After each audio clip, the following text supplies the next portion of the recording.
in time, and nothing was really out of the ordinary up until both his parents passed away by the time he was the age of 19, and he was denied entry into art school.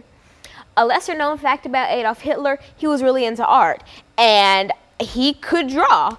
He could draw faces and buildings from memory, but when it came to drawing full bodies and copying off of something, he wasn't very good at that. And so he did not pass the test to the art school that he applied for, and he was denied entry. So then, at that point, both his parents were dead, and he was homeless. So he was a homeless man for a while. He would live in shelters or on mattresses wherever he could find, or even in train stations. Then he decided to go back again and try to apply to art school again. He was denied entry once again. And so then again, he was homeless, but he did get an inheritance from his sister that was supposed to be left for him when his mother passed. So then he did have a little money on him. So he decided to buy some new clothes and try to freshen up his life. He started attending anti-Semite meetings where he would listen to people speak about how Jewish people are going to run Germany into the ground. And so then he started to get up and speak himself. And then he made a reputation of being a great speaker. He could get up and just talk and talk and talk. And a lesser known fact about Adolf Hitler, he had a problem with spitting. He would spit everywhere. But nevertheless, he talked and he talked and talked. And so after he made this very good reputation of being this great speaker, he started the Nazi Germany movement, basically, where he created the swastika, and people started to wear the swastikas as patches on them or on pins, and that's what really started the rise of Nazi Germany. He actually himself created the swastika? Swastika? Swastika. Yes. Or he was the first one to reveal it. No one really knows. But either way, he's credited for the swastika. And so Adolf Hitler, after being known as this great speaker, was arrested and put into jail, where he wrote his autobiography, Mein Kampf. Mein Kampf was so poorly written that a bunch of editors turned it down. And so he asked a couple guards while he was in jail and a couple other cellmates to help him rewrite Mein Kampf.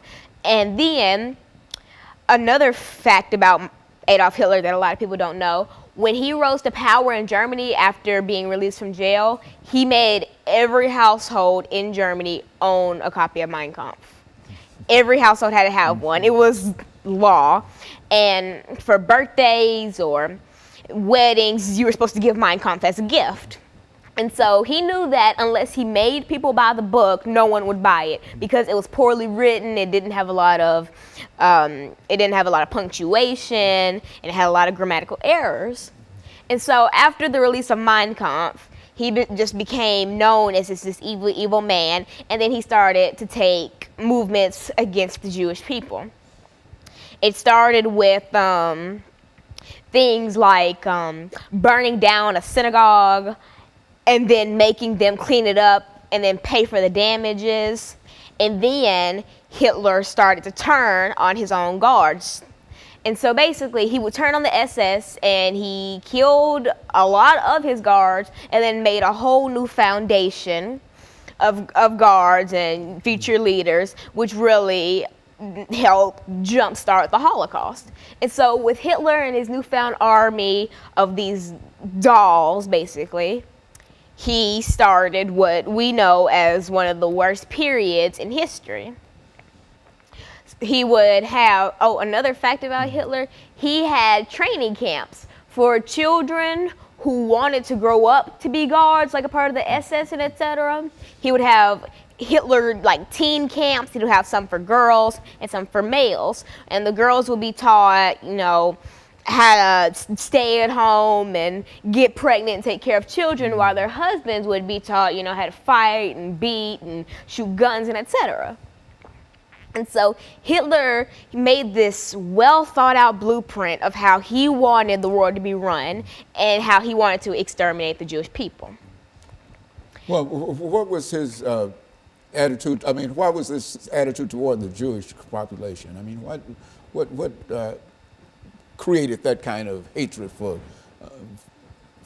that he had for them? It's actually, that's up for debate, because a lot of people say that his hate for the Jews came from the man who denied him entry into art school, who just so happened to be Jewish. Or it comes from how in the Bible, you know, the Jews killed Christ, and he read that and just thought that he was going to take matters into his own hands and exterminate the Jewish people. But that's really a subject that no one knows for sure. And since Adolf Hitler killed himself when the war was over, no one really knows. And he doesn't really discuss it much in Mein Kampf, but he does make it very prominent that he does hate the Jewish people. And not only did he hate the Jewish people, he hated the Slavs, anybody who wasn't, you know, the blonde hair, blue-eyed type that he liked, the Aryan race. And a thing about the Aryan race, there is no Aryan race. That's always been something that no one really knows. Aryan is supposed to be a part of a country, or no, a part of a continent that houses these people. It's not necessarily, there's no real Aryan race. As a race, as a racial, ethnic. Yeah, there's no ethnic group that's called Aryan. It's more of kind of just a group of people. But over time, that's become the definition of the people that Adolf Hitler liked. And so basically, Adolf just went off the deep end, and he made it his life goal to terrorize anyone who didn't fit his criteria.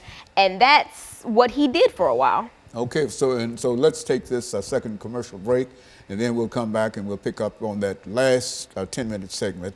And we'll be back with our audience following this very, very short commercial break.